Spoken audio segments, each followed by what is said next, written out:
Welcome to Renewed and Radiant Podcast. This is where we have the real and raw conversations. So if you're ready to rise into the woman you were created to be, you're in the right place. And together we can design a life you love. Okay, today we have a bit of a different conversation, which I'm excited to share with you.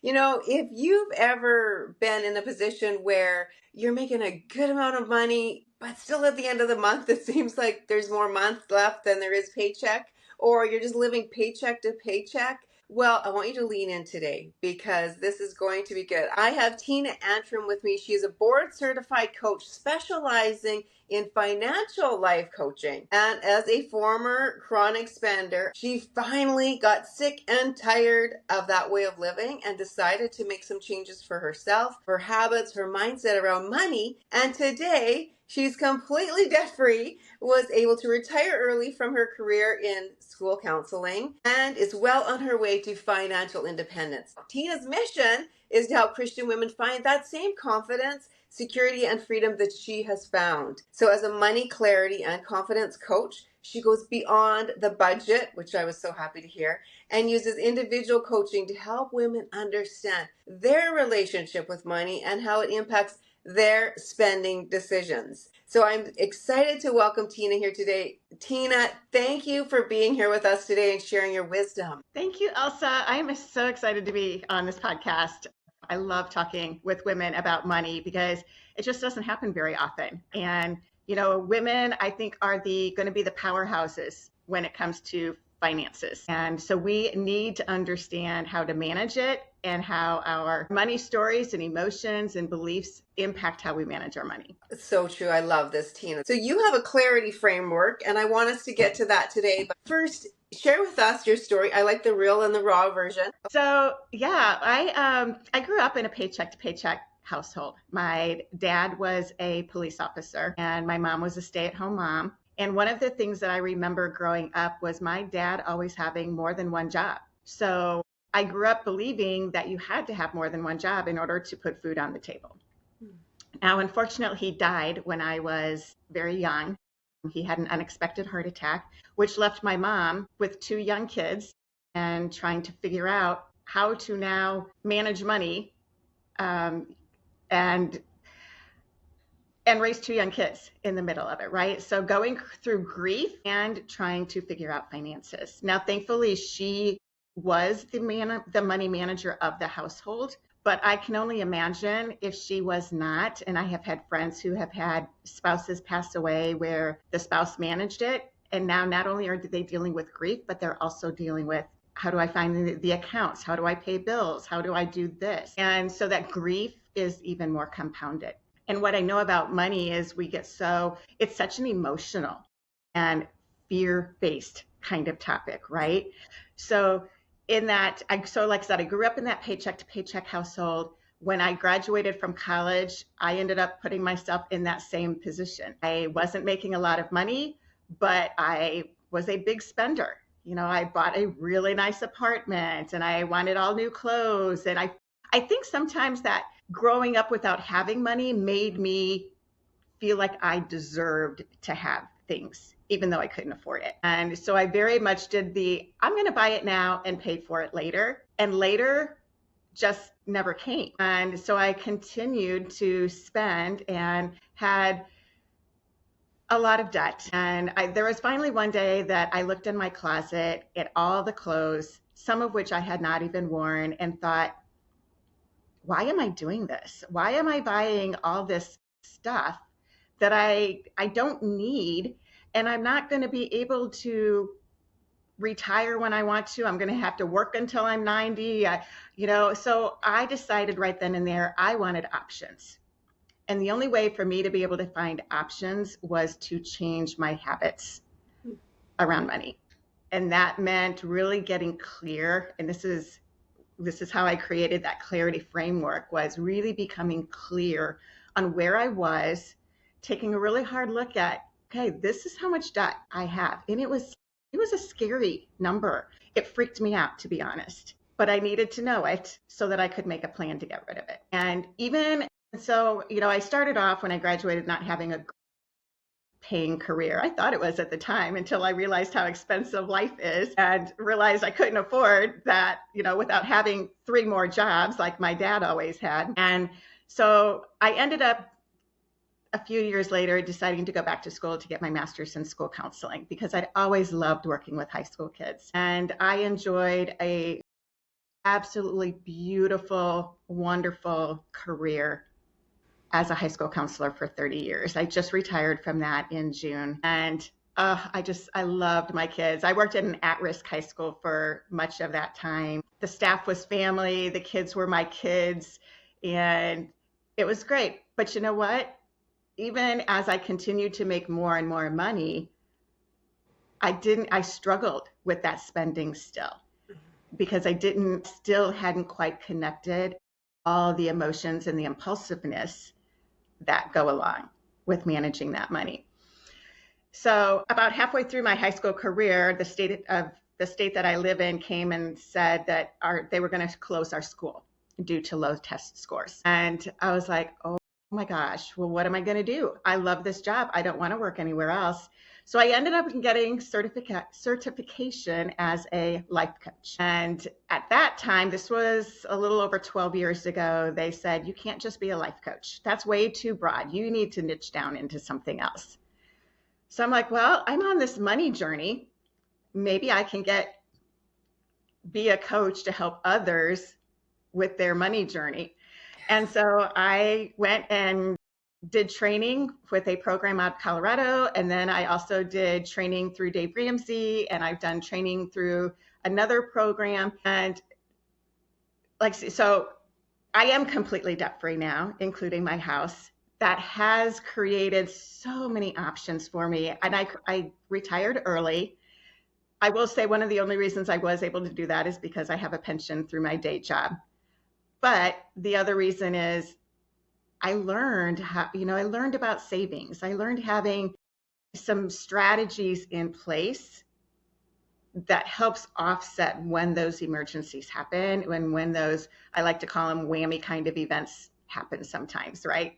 And you're just like, oh crap, where did that come from? And it doesn't happen once, it happens like 3 times. You get those 3 unexpected expenses. And I have a fantastic strategy that I use even now that helps me with not getting stressed out. Now it's just like okay, it's an unexpected expense, no big deal. Versus oh my gosh, I have this unexpected expense. How am I going to pay for it? It's going to have to go on a card, and I have all this money already on a card, and just all the stress and fear and anxiety that went. Yes. Oh, and I'm sure everyone listening can relate to that. We've all been there at some point. Oh my.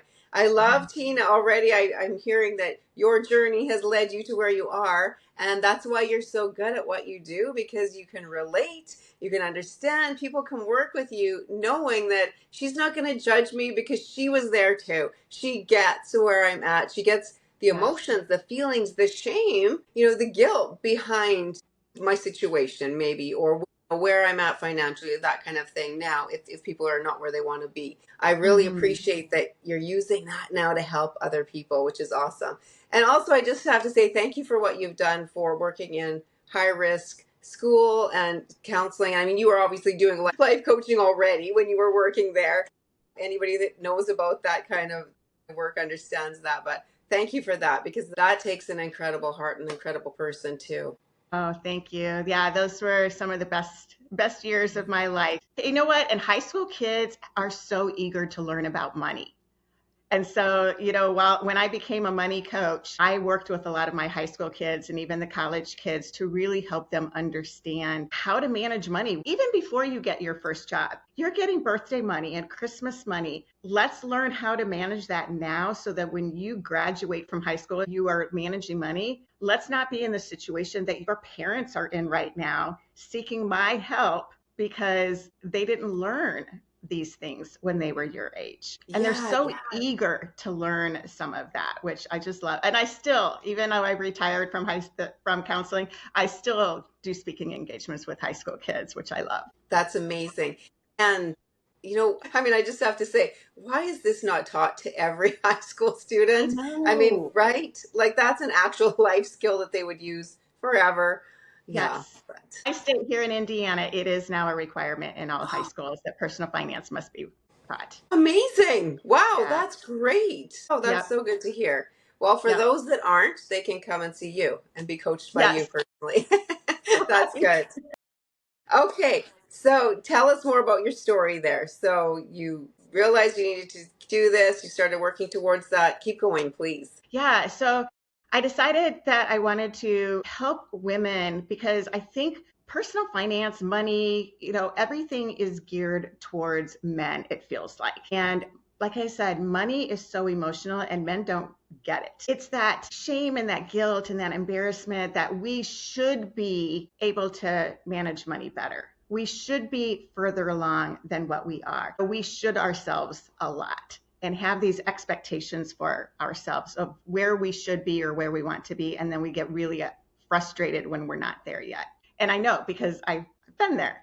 And so for a while there, I was just kind of a budget coach and a debt elimination coach, helping people, get out of debt and build their savings. And recently, I really decided to niche down and work with those people who just really bring me joy. And that is Christian women. I mean, they don't have to be Christian necessarily, but women over 40, and especially those who are managing money solo. So they may be never married, divorced, widowed, or they might be married, but managing money on their own, because that is a really lonely and isolating place to be when you have all that responsibility on you and you don't have anybody else to help you figure out if the decisions that you're making are the right decisions and whether they align with your faith and your values that you have. Tina, that's incredible. I love that you do that. I feel like so many women can relate to this. If they're the ones managing the money on their own, or even not in fully alignment with their husband in regards to that, sometimes a saver marries a spender, or. Absolutely. So to have someone help with that and give an objective view and someone that's knowledgeable in what works as well is so valuable. Yeah. A lot of times we know what we're supposed to do. We know or at least we've heard we're supposed to budget. We're supposed to spend less than what we earn. We're supposed to have money in a savings account. The problem is it's not about what we know. It's about what are we actually doing with the money that's coming into our lives, right? Money flows in and out. But my whole message is around clarity and confidence. And you cannot have confidence with your money if you don't first have that clarity. If you don't know what is coming in and where it's going, and so many people don't. They have no idea where their money is going. I know you are in the health and wellness industry, right? And I like to equate financial coaching a lot with health and wellness coaching because it's like if you're trying to lose weight, you're trying to exercise more. I actually just made a post about this before because I was with my trainer a couple of days ago. And then I was talking to a client about how we set a goal, right? We're wanting to get out of debt or we're wanting to lose 20 pounds or, we're wanting to eat healthier or something like that. And we set the goal, but we don't create a plan for it. Right. Right? Exactly. Yes. Well, this is what I want to do. And then we find out what our metrics are, right? We find out, okay, this is how much I weigh right now. This is how many calories I'm taking in right now. This is how much debt I have right now. So we find that out. We get the clarity, but then we get stuck. It's like, Yeah. okay, well, what do I do next? Yeah. Or we figure out what to do next. Okay, well, I need to lift weights twice a week. I need to stop spending at this particular store, right? So we start those little micro habits, but then something happens and we just give up and it gets to be too hard and we stop. So I truly believe we all need a coach in our Yeah. life. Yes. Yes. Yes. We all Because do. we are our own worst enemy when we are trying to accomplish big things. And as women, we have big things that we need to accomplish. We have big things that we need to do for God if you're a believer. And we often don't believe in ourselves enough. Yes, And so we absolutely. need that coach. We need that person to keep telling us to go on, to not stop, to kick us in the butt when we want to slow down. I have people that are getting out, they're wanting to get out of debt. And if you're thousands and thousands and thousands of dollars in debt, which a lot of my clients are, you can reach that point where you're just like, I'm tired. I don't want to sacrifice anymore. I want to live my life. And I don't align with restrictive budgeting, right? I want you to enjoy your life at the same time that we are saving and getting out of debt. Now, does that mean that you're going to be able to spend like you always did? Not, because we do want to have some money left over to be able to put towards savings or that debt elimination, right? Yeah. I love this. So, I love that way of doing it where it's not so restrictive. And same, that's how I coach people with their health and wellness too. It has to fit into your lifestyle because if it doesn't, you're just going to quit and give up on it. But yes. also, if we keep doing what we've been doing, we're going to keep having the results that we've had. So, yes, there's going to be some shifts, some changes, but it needs to be enjoyable enough that you actually are going to follow through and keep doing it. I really appreciate that approach, Tina. Yeah. And how many times, Elsa, have you asked your clients, what is your why? What Yes, is your many why things. for doing what you say you want to do? When you accomplish that, what is that going to do for you? And once people get in touch with their why is getting out of debt important to you? What will that allow you to have? Let's dream. And a lot of my clients, they have a hard time dreaming. I'm so focused on fear and shame and embarrassment and stuck in the muddy debt stuff that they haven't even allowed themselves to think of what could be possible. That even that debt feels like this huge mountain that they're never going to be able to climb and come down the other way. And I love when I see a client as we're climbing that mountain and they start getting excited and they start seeing the tip of that mountain where they're going to be able to start going down that mountain and they just start breathing differently, right? Yeah. And yeah, I love it. That's awesome. The freedom really is what we're Yes. talking about, isn't it? It's about the freedom that The having that. freedom and the security, right? It's being secure and confident that you have control. Money's not controlling you anymore. You are controlling the money. That's And amazing. it's not just kind of flying out the window and into outer space. No. You have told your dollars where they're going and they are responsible to you. I love that. That is so good. Yes. I often reference the same thing with food and with eating that food can really control us, right? If we allow it, and a lot of times that's why we get into the position of our hormones are out of whack and we're whatever 20 100 pounds whatever it is overweight because food has been in control. And that's why I'm such a believer in not counting calories or weighing our food and focusing on that because food is still in control. But when we move to that place, and same with your money, when you are the one that's in control, that brings a whole new level of freedom because it's not controlling you anymore. We don't want to be controlled by anything like that. Yes. Yes.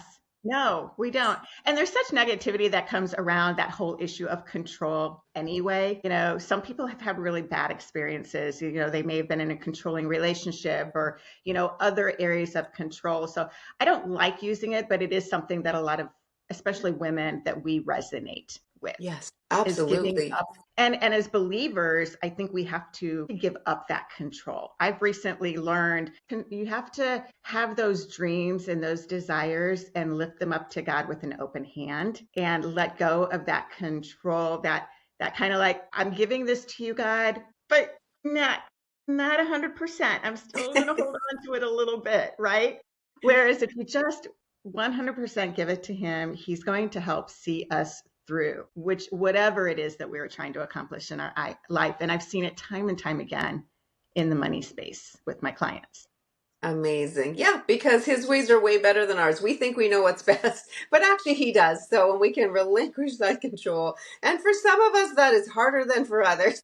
Yes, yes. But you talk about wanting to have the desires of your life and your heart's desire and everything. And what greater freedom and flexibility and security than to have money Hmm. figured out? Because Yeah. I always tell people money affects if things are not going well with money, things are not going well in your relationships, on your job, in your health. And then again, if things aren't going well in your relationships and your health and your job, things probably are struggling with money too, right? It's so interrelated with each other, which is why I often call myself a financial life coach, because it's a very holistic, we're incorporating that life coaching into it also. That's incredible. Okay, before we carry on, because I do want to hear more about the clarity framework that you do, but before we do that, Tina, tell us where we can find you, follow you, reach out to you for coaching. Yeah. Yeah. So my book, here's a copy of it. It's called Escape the Paycheck to Paycheck Trap. And it is basically my story of how I got out of debt and the story of other people, because my story doesn't necessarily resonate with other people. So I intentionally brought other people in. I interviewed my mom, learned some really interesting things about my mom as I interviewed her. That's how I learned that she was the money manager of our household. So it's basically stories, because when I was getting out of debt, that's one of the things that helped me, is reading other people's stories. And I was like, well, if they can do that, I can do that. And so it was really important to me to incorporate that. It is faith-based, but the faith-based comes at the end of every chapter. There's what I call a spiritual perspective that asks you some thought-provoking questions based on that chapter. But if a person's not of faith, or they're not of the same faith as me, I just say, well, you can skip that. You don't have to read that. The whole chapter itself is not faith-based. It's the questions at the end that are. I love that. Yeah, and it walks you through your money story from the time you were a child until where you are currently, because our money stories play a huge part in how we manage our money.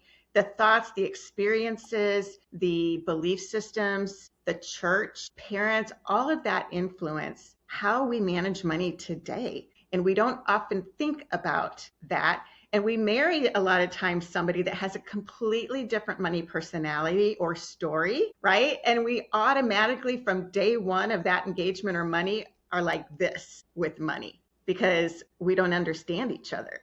Right. And Yes. it's not that, one's right and the other's wrong. They're both right. They just need to see each other's point of view. So, but I talk about budgeting, and, I have a chapter in there about estate planning, because I died at such a young age. I know how important estate planning is, and to make sure that your family is taken care of. So yeah, so that's my book. People can find me on my website, which is www.antrimfinancialcoaching.com. Most people start working with me by doing a money clarity session.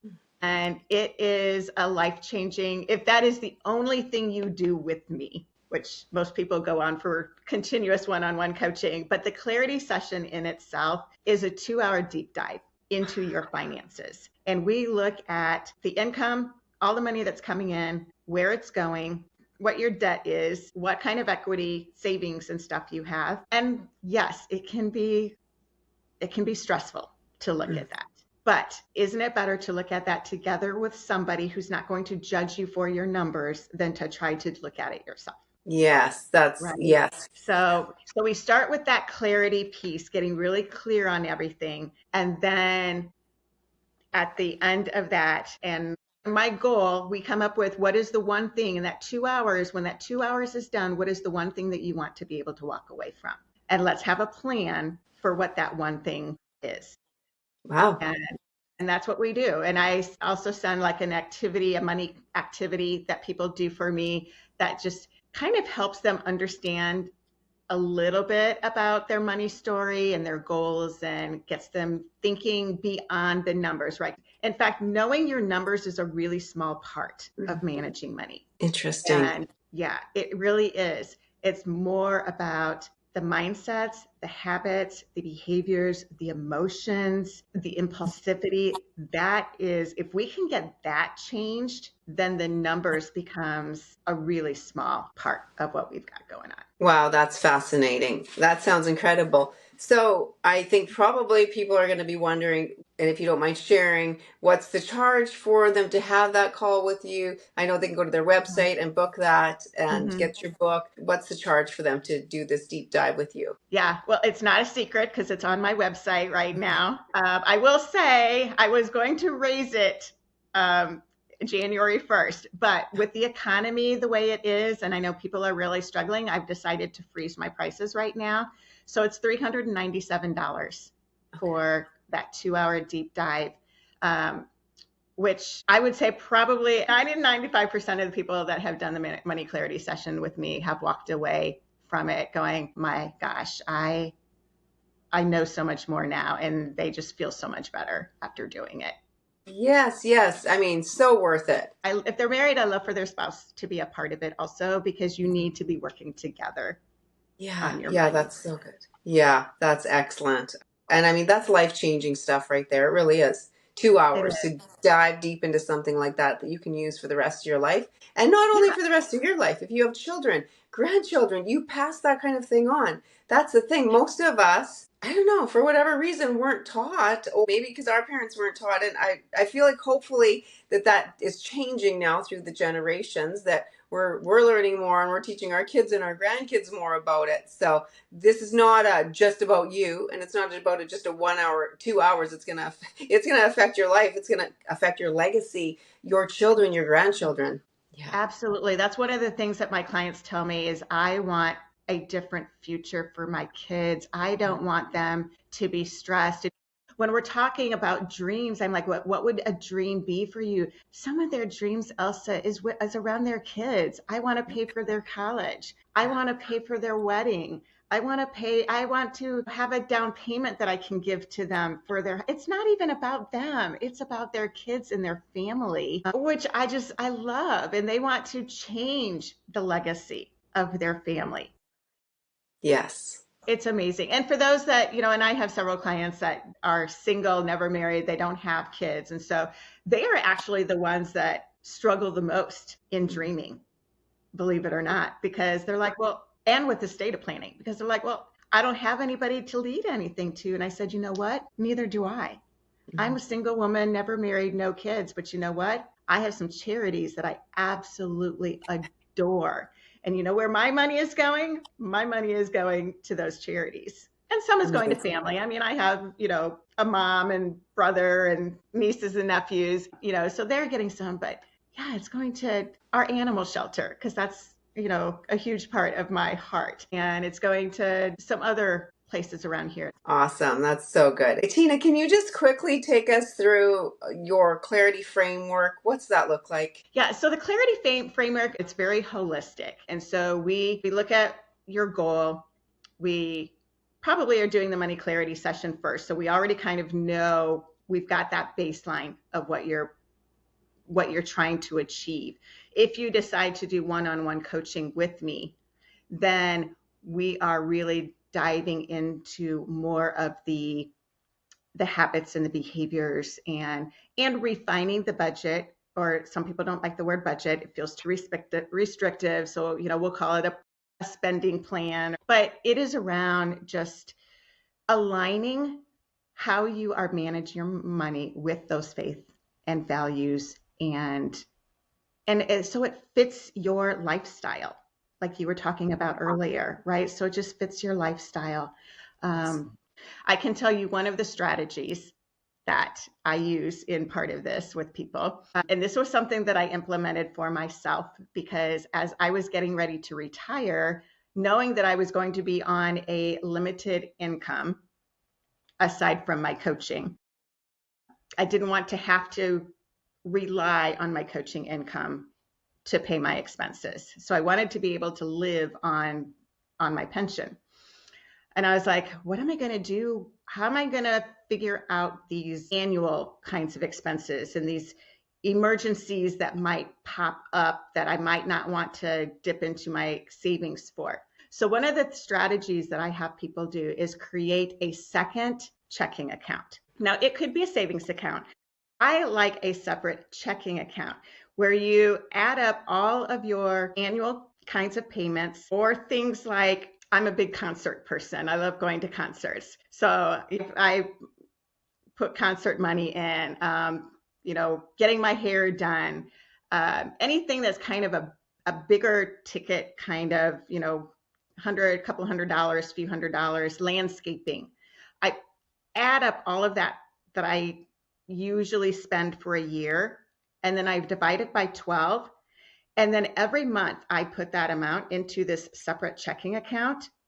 So then when one of those events happen, like for example, this morning I had to take my cat to the vet because she had an infection. It's not part of my budget. My budget had already been blown, but I was able to take it out of my secondary checking account. So it didn't even impact my budget. I'd already been paying for it already this year. That's incredible. What a great idea. I love that. And so simple, really. It That's is. amazing. And again, then you're managing your money. It's not like this panic and the stress that comes along with it. And that's incredible. I love that. That's so wise. Okay, Tina, there's so many takeaways here. Knowing that when we manage our money and not letting it control us, but we actually put ourselves in the place of control, brings clarity, brings so much freedom, and brings confidence, which I love that. And thank you for pointing that out, reminding us of that. I always like to leave everyone with one practical step that they could do today. What is one thing they start right now that would help them get closer to their goals? So honestly, I'm going to say take one step in looking at your numbers if you haven't done it yet, because you can't create that confidence. You can't start working on your goal until you know what you have. So if that is looking at your and how much you're bringing in, maybe that's step one. Or maybe you're like, well, I know how much I bring in every month. Let's look at what your bills are. Let's make sure at the very least you can pay your bills. And so be really clear about those bills. One of the things that I encourage all my clients to do is automate some of the things that they can and get on budget plans for utility kinds of things. Because with a lot of utilities, especially here in the Midwest, you can have your summer electricity can be really, really low, but in the wintertime, it's really, really high. Well, I'm like, let's put it on a budget plan. So it's the same amount every single month. And you're not paying $300 in January and $40 in July. Yeah, makes sense. Okay, I love that. Thank you. That is a great step. So good. Great. Okay, Tina, before we wrap it up, I have some rapid fire questions for you, just for fun, to help everybody get to know you a little bit better. So, favorite healthy food? Okay, so I'm going to be really honest. I am not a healthy person, but I would say I make a NutriBullet drink that is spinach, strawberries, blackberries, and raspberries. And that is one of my favorite things to have as a mid-morning snack. Great. Very nice. Okay, yeah. I like it. How about the favorite place you've ever traveled to? So, oh gosh, any place warm that's by the ocean. Me too. So I love Fort Myers Beach. When I was in college, I spent a summer in North Myrtle Beach, South Carolina, and I absolutely loved that. So yeah, that's actually one of my dreams is part of what I'm using my coaching money for is to be able to have some savings that I can go and spend 2 or 3 months living south in the wintertime. So I don't have to stay here during the winter. I love it. That's a great dream. So good. Okay, and what is something that might surprise people to know about you? So what I always am told is that I don't look my age. People are always shocked when they find out that I am going to be 60 years old this year. Yes, I agree. Wow, you look amazing. And the reason I always say, well, you know what? I take after my grandfather, who is actually just celebrated his 109th birthday a couple weeks ago.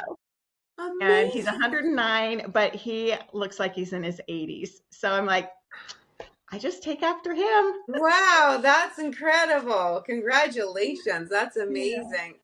Thanks. Tina, this has been so good. Do you have anything else you want to share before we wrap it up? I just want to encourage anybody that's watching this that it is never too late. And do not ever let your financial situation define who you are, because it does not define you. You are still an amazing person and you are still a really smart person. And I just want to encourage them. I've been in the depths of money chaos and I know you can get out of it. That's incredible. Thank you for that hope, that encouragement, and sharing your wisdom today. And I can't wait to get your book. Mhm. It's amazing. And so thank you for everything you do and for joining Thank us today. you. Thank you. I appreciate it, Elsa. You're awesome. I've so enjoyed talking with you.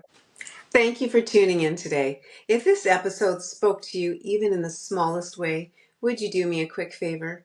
Hit that subscribe button so you never miss an episode.